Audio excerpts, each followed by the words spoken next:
Hi friends, പുതിയൊരു സ്റ്റോറിയിലേക്ക് എല്ലാവർക്കും സ്വാഗതം. റബ്ബർ ഷീറ്റുകളുടെ കെട്ടുകൾ ജീപ്പിൽ കയറ്റിക്കണ്ടിരിക്കുമ്പോഴാണ് വത്സമ്മ വന്ന് ഔസേപ്പച്ചനെ വിളിച്ചത്. ഫോൺ ഇപ്പം നേരമില്ലെന്ന് പറ. ഔസേപ്പച്ചന് ദേഷ്യം വന്നു. അച്ചായ, ഇത് മീരിക്കുട്ടി ചേച്ചിയാ, ബംഗാളിന്ന്. ഹോൾഡ് ചെയ്യുക. ഷോ, ഇതാദ്യമേ പറയണ്ടേ. ഔസേപ്പച്ചൻ തിടുക്കത്തിൽ വീട്ടിലേക്ക് കയറിപ്പോയി.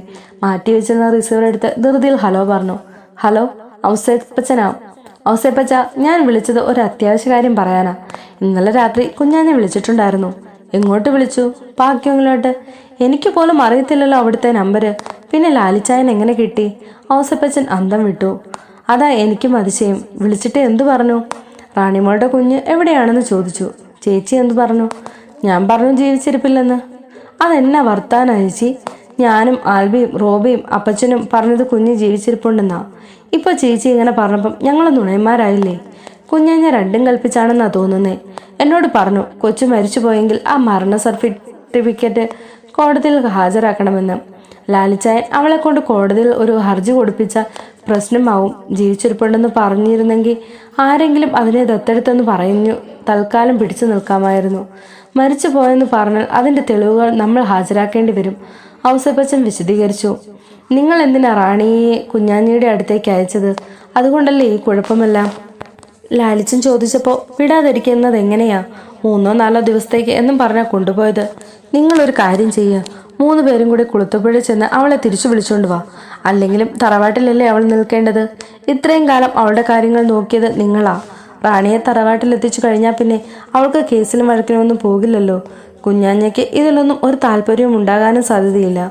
മേരിക്കുട്ടി പറഞ്ഞത് കേട്ടപ്പോൾ അതാണ് ഏറ്റവും നല്ല പോംവഴിയെന്ന് ഔസേപ്പച്ചനും തോന്നി. അതുപോലെ ചെയ്യാമെന്ന് അവൾ സമ്മതിച്ചു. കുഞ്ഞാഞ്ഞ ഇനിയും വിളിക്കുമെന്ന് പറഞ്ഞാ ഫോൺ വെച്ചത്. വിളിക്കുമ്പോൾ ഞാൻ എന്ത് പറയണം? റാണിയുടെ കൊച്ചിനെ മക്കളില്ലാത്ത ഒരു കൂട്ടര് ദത്തെടുത്തോണ്ട് പോയി എന്ന് പറഞ്ഞാൽ മതി. മരിച്ചുപോയെന്ന് ആദ്യം കള്ളം പറഞ്ഞതിന് എന്താന്ന് ചോദിക്കില്ലേ? അതൊരു വാശിക്ക് തർക്കുത്തരം പറഞ്ഞതാണെന്ന് വരുത്തി വെച്ചേക്കണം. കൊച്ചിനെ ദത്തെടുത്തത് ആരാണെന്ന് ചോദിച്ചാലോ?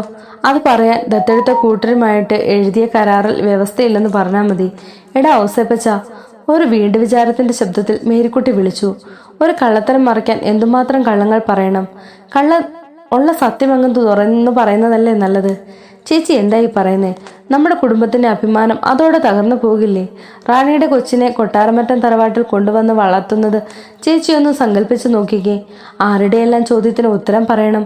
റാണിക്ക് കല്യാണത്തിന് മുൻപുണ്ടായ കുട്ടിയാണെന്ന് പറഞ്ഞ് അത് അറിഞ്ഞിട്ട് ഭർത്താവ് ഉപേക്ഷിച്ചെന്നുമൊക്കെ നാട് മുഴുവൻ പാട്ടാകത്തില്ലേ? നമ്മളൊക്കെ പിന്നെ എന്തിനാ ജീവിച്ചിരിക്കുന്നേ? എങ്കിൽ ഞാൻ പറഞ്ഞ പോലെ ചെയ്യുക. ശരിയെന്ന് ഔസേപ്പച്ചൻ സമ്മതിച്ചു.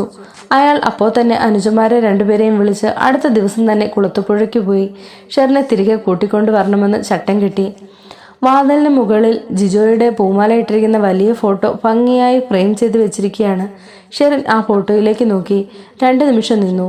അവൻ ഈ ലോകത്ത് നിന്ന് വിട പറഞ്ഞു പോയി എന്ന് ആ ചിത്രം നിശബ്ദമായി പ്രഖ്യാപിക്കുന്നുണ്ടായിരുന്നു.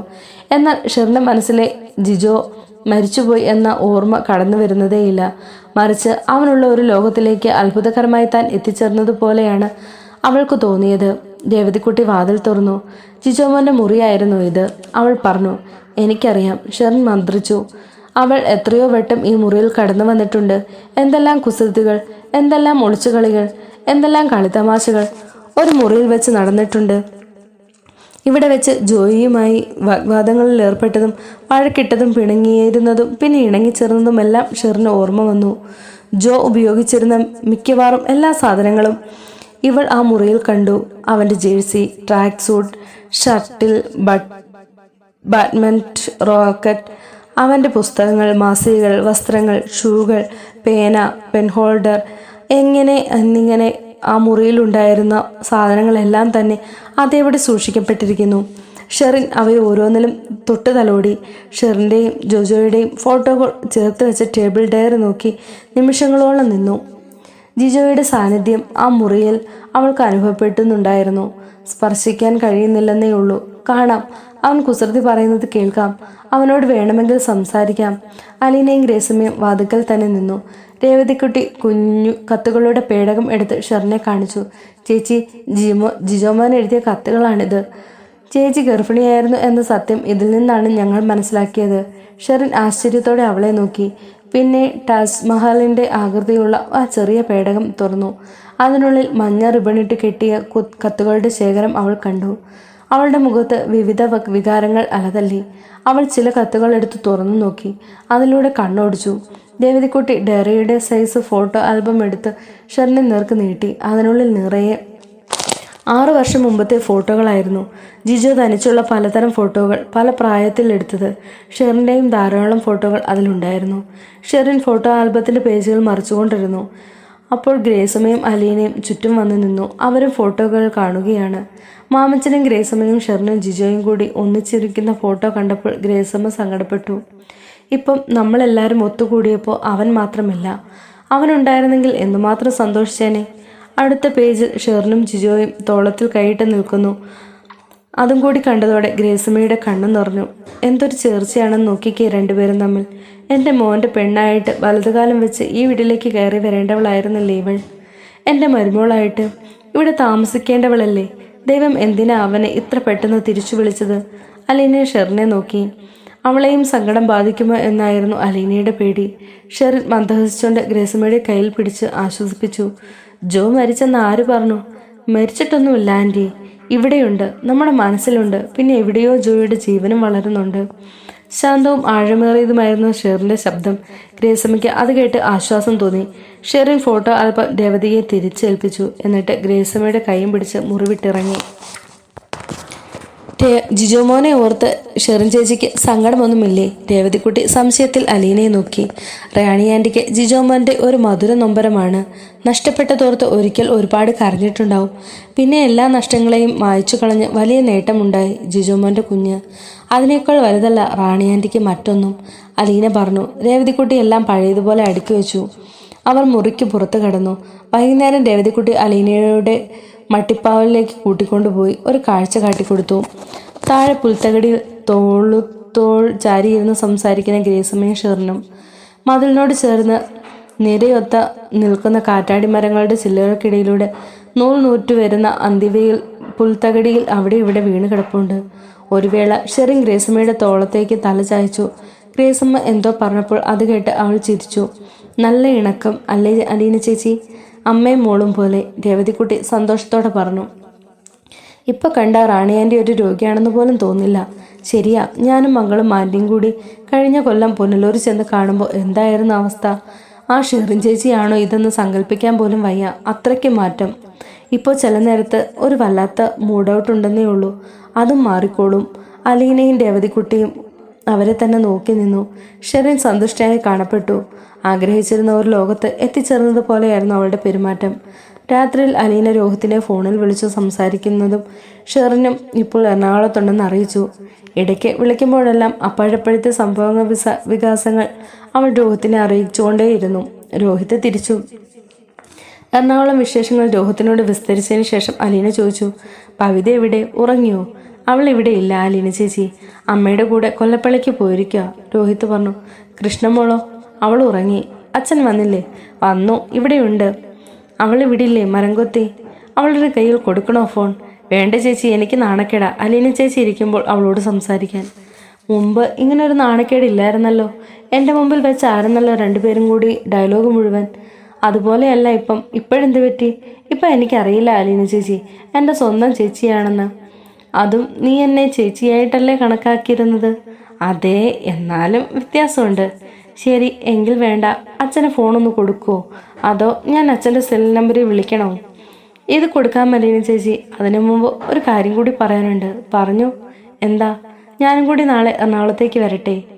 ആരെ കാണാനാ നീ വരുന്നേ? എന്നെ കാണാനോ അതോ മരം കുത്തിയെ കാണാനോ? നിങ്ങളെ രണ്ടുപേരും കാണാനല്ല. ഒരു പുതുമുഖമുണ്ടല്ലോ അവിടെ, ഷെറിൻ ചേച്ചി. പോടാ കള്ള. അതിനാണെങ്കിൽ നീ എന്നോട് എന്തിനാ അനുവാദം ചോദിക്കുന്നേ? ഇങ്ങ് പോന്നാ പോരെ? അതല്ലല്ലോ ശരി. ശരി, ഞാൻ സമ്മതിച്ചു. അത് മാത്രം പോരാ, അച്ഛൻ്റെ അടുത്ത് ഒന്ന് റെക്കമെൻഡ് ചെയ്യുകയും വേണം. അങ്ങനെ വരട്ടെ. ഇപ്പോഴല്ലേ കള്ളി വിളിച്ചെത്തായത്. എനിക്ക് നിങ്ങളെ 3 പേരും ഒറ്റയടിക്ക് കാണാമല്ലോ. അതൊരു വലിയ ബോണസ് അല്ലേ? അതുകൊണ്ടാ. 3 പേരോ? അങ്കിളിനെയും ആൻറ്റിയും നീ വിട്ടുകളഞ്ഞോ? പൊന്നു മോനെ, അവരും കൂടി മനസ്സ് വെച്ചില്ലെങ്കിൽ എറണാകുളത്ത് വരാനും പോകാനും ചാൻസ് ഒക്കെ നഷ്ടപ്പെട്ടു പോകും. അലീന ചിരിയോടെ പറഞ്ഞിട്ട് ഒളിക്കണ്ണിട്ട് രേവതിക്കുട്ടിയെ നോക്കി. അവൾ ഇതൊന്നും തന്നെ ബാധിക്കുന്ന പ്രശ്നമേ അല്ല എന്ന മട്ടിൽ ഇരിക്കുകയാണ്. ഫോൺ അച്ഛൻ്റെ കയ്യിൽ കൊടുക്കട്ടെ? ശരി, കൊടുക്ക്. അലീന ഫോൺ കൊടുത്ത് അല്പനേരം കാത്തു. ഹലോ. ബാലചന്ദ്രമേനോൻ്റെ സ്വരം അവൾ കേട്ടു. അച്ഛാ, ഞാനാ. ഓ, നിന്റെ സ്വരം കേട്ടിട്ട് കുറച്ച് ദിവസമായല്ലോ. ഒറിജിനലുള്ളപ്പോൾ ഡ്യൂപ്ലിക്കേറ്റ് എന്ത് വില അല്ലേ? പരിഭവമാണല്ലോ. പരിഭവം മാത്രമല്ല, പരാതിയും. അച്ഛൻ ഡ്യൂപ്ലിക്കേറ്റ് ആണെന്ന് ആര് പറഞ്ഞു? എൻ്റെ അനുജൻ്റെയും അനുജത്തിയുടെയും അച്ഛൻ എൻ്റെയും അച്ഛൻ തന്നെയാ. കഴിഞ്ഞയാഴ്ച ഞാൻ അച്ഛനെ വിളിച്ചതല്ലേ, 3/4 മണിക്കൂറോളം. അന്ന് സംസാരിക്കുകയും ചെയ്തു. എന്നിട്ടാ ഇപ്പൊ പരാതി. ശരി, പരാതി പിൻവലിച്ചു. പരിഭവം ബാക്കിയുണ്ട്. മുൻപൊക്കെ നീ 2 ദിവസത്തിലൊരിക്കൽ വിളിക്കുമായിരുന്നു. അയ്യോ അച്ഛാ, വിളിക്കേണ്ട ആളുകളുടെ എണ്ണം കൂടി. രോഹിത്തിനെ വിളിക്കണം, ഭവിതയെ വിളിക്കണം, കൃഷ്ണമോളെ വിളിക്കണം. പ്രത്യേകം വിളിച്ചില്ലെങ്കിൽ അവൾക്ക് പരാതി. പിന്നെ രേവതിക്കുട്ടിയെ വിളിക്കണം. പുനലൂരുണ്ട് 3-4 കോൾ. ഞാൻ ഒരാളല്ലേ ഉള്ളൂ വിളിക്കാൻ. അതുകൊണ്ടാ. അച്ഛന് സുഖമല്ലേ? സുഖമാണെന്ന് പറയുന്നതല്ലേ ഭംഗി. അച്ഛൻ്റെ ആഹാരക്രമമൊക്കെ ഞാൻ കൂടെ അന്വേഷിക്കുന്നുണ്ട്. ഒരു ദിവസം അച്ഛൻ കുടിച്ചിട്ട് വന്ന വിവരം ഞാൻ അറിഞ്ഞു. അച്ഛൻ്റെ ഷർട്ടിൽ സിഗരറ്റിൻ്റെ പുകമണമുണ്ടായിരുന്നെന്നും. അമ്പടി കേമി, അവിടെ ഇരുന്ന് CID വർക്ക് നടത്തുകയാണല്ലേ നിന്റെ മുഖ്യ പരിപാടി? ബാലചന്ദ്രമേനോൻ്റെ ചിരിയും സംസാരവും ഇടകലർന്നു. രേവതിക്കുട്ടി അലീനയുടെ കാൽമുട്ടുകൾക്ക് മീതെ തല ചായച്ചു. സ്നേഹാന്വേഷണങ്ങൾക്കൊടുവിൽ അലീന രോഹിത്തിൻ്റെ പ്രശ്നം അവതരിപ്പിച്ചു. അച്ഛാ, നാളെ രോഹിത്തിനെ എറണാകുളത്തേക്ക് അയക്കാമോ? അവിടെ എന്താ വിശേഷം? ഞാനിപ്പോൾ രേവതിക്കുട്ടിയുടെ കൂടെ എറണാകുളത്തുണ്ടെന്നും രോഹിത്തിനെ കാണാൻ ആഗ്രഹമുണ്ടെന്നും അലീന അറിയിച്ചു. രോഹിത്തിനെ മാത്രം കണ്ടാൽ മതിയോ? മറ്റുള്ളവരെയൊക്കെ കാണണ്ടേ നിനക്ക്? ബാലചന്ദ്രൻ ചോദിച്ചു. എല്ലാവരെയും കാണാൻ കൊതിയുണ്ടച്ചാ, പക്ഷെ എനിക്ക് അവിടെ വരാൻ അനുവാദമില്ലല്ലോ. മനുവിനെ വിളിക്കാറുണ്ടോ നീ? ഓർക്കാപ്പുറത്ത് ആ പേര് പരാമർശിക്കപ്പെട്ടതും അലീനയുടെ മുഖത്തൊരു ഭാവപ്പകർച്ചയുണ്ടായി. ഇടയ്ക്കൊക്കെ വിളിക്കാറുണ്ട്. പതിവായി വിളിക്കുന്നവരുടെ ലിസ്റ്റ് വിവരിച്ചപ്പോൾ ആ പേര് മാത്രം കേട്ടില്ല. അവൻ നിന്നെ വിളിക്കാറില്ലേ? എന്നുമില്ല അച്ഛാ, ആഴ്ചയിൽ 2-3 തവണ. അലീന നഖം കടിച്ചുകൊണ്ട് പറഞ്ഞു. അവനിപ്പം വലിയ പ്രതീക്ഷയാ. ഒടുക്കം അവൻ്റെ മനസ്സിടിച്ച് കളയരുത്. അലീന മൗനം ആചരിച്ചു. അല്പനിമിഷങ്ങൾക്ക് ശേഷം ബാലചന്ദ്രൻ്റെ സ്വരം കേട്ടു. ശരി, രോഹിത്തിനെ വിട്ടേക്കാം. താങ്ക് യു അച്ഛാ. Good night. അലീന ഫോൺ വെച്ചിട്ട് രേവതിക്കുട്ടിയെ നോക്കി. അവൾ അലീനയുടെ കാലുകൾക്ക് മീതെ തലവെച്ച് കിടക്കുകയാണ്. നാളെ വരുമോ കുരങ്ങൻ? രേവതിക്കുട്ടി ചോദിച്ചു. പെണ്ണെ, എൻ്റെ ആങ്ങളെയാ. കുരങ്ങനെന്ന് വിളിച്ചാലുണ്ടല്ലോ എൻ്റെ ചോര തിളയ്ക്കും. അലീന കപട ഗൗരവത്തിൽ പറഞ്ഞു. എന്നാ മരംകൊത്തിന്ന് വിളിച്ചപ്പം ഈ ചോര എവിടെ പോയി? ഓ, അപ്പോൾ എല്ലാം കേട്ടു. ചെവിയോർത്ത് കിടക്കുമായിരുന്നു അല്ലേടി? വേറൊരു കാര്യം കൂടി ഞാൻ കേട്ടു. മനുവേട്ടൻ്റെ വലിയ പ്രതീക്ഷയിലാണെന്നൊക്കെ. അലീനയുടെ മുഖം മ്ലാനമായി. രേവതിക്കുട്ടി അവളുടെ താടിക്ക് പിടിച്ചു കുലുക്കി. എന്ത് പറ്റി? എനിക്കതിപ്പോൾ വലിയൊരു സങ്കടമാണ്. രേവതിക്കുട്ടി അവളുടെ മടിയിൽ നിന്നും എഴുന്നേറ്റു അവളുടെ വിഷാദം കലർന്ന മിഴികളിലേക്ക് നോക്കി. എന്തിനാ സങ്കടപ്പെടണേ? ഈ പപ്പയ്ക്ക് എന്നാ ഉണ്ടായി?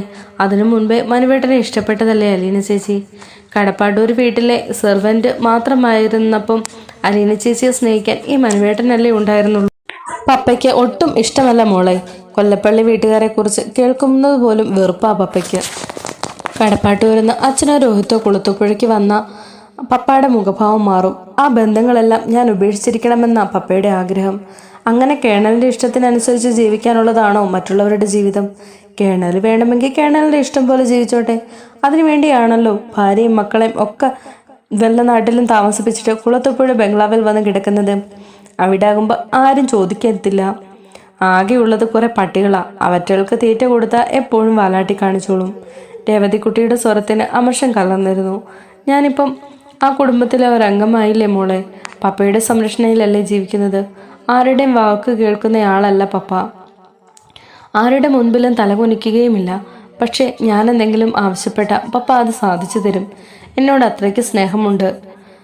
അതിനേക്കാൾ സ്നേഹമല്ലേ മനുവേട്ടൻ അലീന ചേച്ചിയോട്? പപ്പയേക്കാൾ മുൻപേ സ്നേഹിച്ചു തുടങ്ങിയ ആളല്ലേ? അങ്ങനെ നോക്കുമ്പോൾ ആർക്കാ മുൻഗണന? അലീന വിഷാദത്തോടെ മന്ദഹസിച്ചു. മുൻഗണന വെച്ച് നോക്കിയാൽ നീയാണ് എനിക്ക് ഏറ്റവും വേണ്ടപ്പെട്ടവൾ. പിന്നെ അച്ഛൻ, മനുവേട്ടൻ, രോഹിത്ത്. പക്ഷേ അങ്ങനെയാണോ ശരിക്കും? ഇപ്പം എനിക്കെൻ്റെ പപ്പ കഴിഞ്ഞ ലോകത്ത് മറ്റാരുമുള്ളൂ. നിനക്കിപ്പോൾ ഞാനാണല്ലോ വലുത്. അല്ലെന്ന് എനിക്കറിയാം. അങ്കിളും ആൻറ്റിയും കഴിഞ്ഞ് എനിക്ക് സ്ഥാനമുള്ളൂ. നാളെ നീയും ഒരു കല്യാണം കഴിച്ചാൽ ഭർത്താവായിരിക്കും നിൻ്റെ ജീവിതത്തിലെ ഏറ്റവും വലിയ ആള്. മറ്റുള്ളവരൊക്കെ പുറകിലായി പോകും. അതങ്ങനെ തന്നെ വേണം. അലീന ചേച്ചിയുടെ പപ്പയ്ക്ക് സമ്മതിച്ചാലെന്താ? പപ്പയ്ക്ക് അതിനേക്കാൾ വലിയ കണക്കുകൂട്ടലുകൾ കാണും. എനിക്ക് ഏറ്റവും നല്ലൊരു ജീവിതം കിട്ടണമെന്ന പപ്പ ആഗ്രഹിക്കുന്നത്. കൊല്ലപ്പള്ളിക്കാരെ വെറുപ്പായതുകൊണ്ടായിരിക്കുമില്ല. പപ്പയുടെ എതിർപ്പ്. എൻ്റെ അമ്മയുടെ സ്വന്തം ആങ്ങളയുടെ മകനല്ലേ മനുവേട്ടൻ. ക്രിസ്ത്യൻസിൻ്റെ ആചാരമനുസരിച്ച് ഞങ്ങൾ തമ്മിൽ കല്യാണം കഴിച്ചുകൂടാ. പപ്പയുടെ മനസ്സിൽ അതും ഉണ്ടായിരിക്കും. ഇങ്ങനെയൊക്കെയാണെങ്കിൽ ചേച്ചി എന്തിനാ ആ പാവത്തിന് പ്രതീക്ഷ കൊടുത്തത്? ഉള്ള കാര്യമങ്ങ് തുറന്നു പറഞ്ഞുകൂടായിരുന്നു? നിനക്കും എന്നോട് ദേഷ്യം തോന്നുന്നു അല്ലേ? ആദ്യമൊക്കെ ഞാൻ പറഞ്ഞതാ എന്നെ അങ്ങനെ കാണരുത്, നടക്കില്ല എന്നെല്ലാം. എത്രയോ തവണ ഞാൻ പിൻവലക്കി. പക്ഷേ ചേച്ചി ആ നിലപാടിൽ തന്നെ ഉറച്ചു നിൽക്കണമായിരുന്നു. ഇതിപ്പോൾ പാതി വഴിക്ക് ഉപേക്ഷിച്ചിട്ട് പോകുന്നത് പോലെ. ഞാനും ഒരു മനുഷ്യ സ്ത്രീ അല്ലേ മോളെ? എന്നോട് അത്രയ്ക്ക് സ്നേഹം കാണിക്കുമ്പോൾ അതിനെതിരെ ഞാൻ എങ്ങനെ പിടിച്ചു നിൽക്കും? ഗദ്ഗതത്തിൽ അലീനയുടെ വാക്കുകൾ മുങ്ങി. ഏയ് എന്താ ഇത്? അലീന ചേച്ചി കരയാ? കഷ്ടം, ഇത് കള്ളക്കരച്ചില, കണ്ടാൽ അറിയാം. പൊടി. അലീന കിടക്കയിലേക്ക് കിടന്നു. തലയണയിലേക്ക് മുഖം കമിഴ്ത്തി. രേവതിക്കുട്ടിക്ക് ഏറെ കുസ്തി പിടിക്കേണ്ടി വന്നു അവളുടെ മുഖം പിടിച്ചു നേരെയാക്കാൻ. ഇങ്ങനെ വിഷമിച്ചിട്ട് എന്താ കാര്യം? ഒരു കാര്യം ചേച്ചി ഉറപ്പിച്ചോ? ഞാനും മാമച്ചനങ്ങളും ആൻറ്റിയും അലീന ചേച്ചിയുടെ പക്ഷത്തേ നിൽക്കൂ. പിന്നെ കടപ്പാട്ടൂരെ അച്ഛൻ, രോഹിത്തേട്ടൻ, ബബിത, കൃഷ്ണമോൾ, ഞങ്ങളുടെ പിൻബലം പോരെ അലീന ചേച്ചിക്ക് ധൈര്യം കിട്ടാൻ? പോരാ, പപ്പ സമ്മതിക്കണം. പപ്പയെ വേദനിപ്പിച്ചിട്ട് എനിക്കൊന്നും വേണ്ട. ചേടാ, ഈ കേണലിനെ മെരുക്കാൻ എന്താ ഒരു വഴി? രാക്ഷസനെ മെരുക്കിയെടുക്കണമെങ്കിൽ ഒരു രാക്ഷസി തന്നെ വേണമല്ലോ.